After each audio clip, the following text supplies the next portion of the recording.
একটি নিরপেক্ষ সরকার কখনো অনির্দিষ্টকালের জন্য থাকতে পারে না।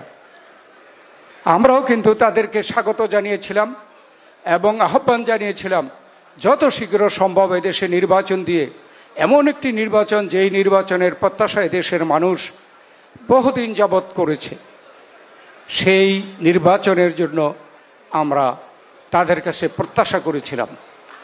এই সরকার আজকে সেই নির্বাচনের রোডম্যাপ ঘোষণা করেছে।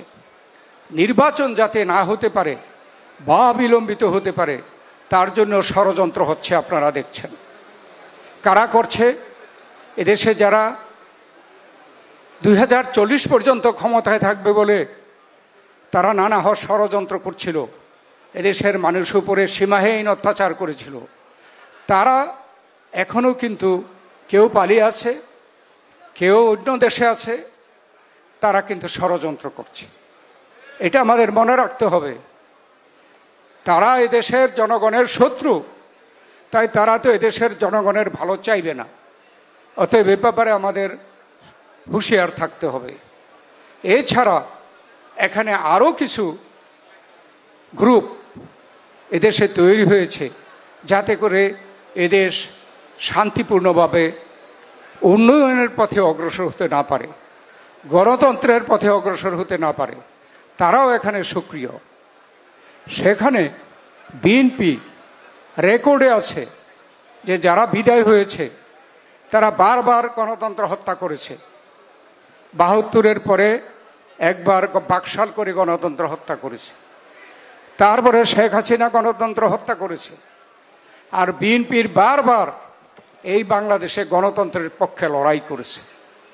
জিয়াউর রহমান করেছে বাকশাল থেকে বহুদলীয় গণতন্ত্র। বেগম খালেদা জিয়া আপসহীন আন্দোলন করে এই ছাত্র জনতার বিদ্রোহের মাধ্যমে, বিপ্লবের মাধ্যমে স্বৈরাচার হটিয়ে এদেশে নির্বাচনের ব্যবস্থা করেছেন তত্ত্বাবধায়ক সরকারের অধীনে। এবং এরপরে শেখ হাসিনা গণতন্ত্র হত্যা করার পরে আপনারা আমরা সকলে আন্দোলনের সংগ্রামে আমরা নির্যাতিত।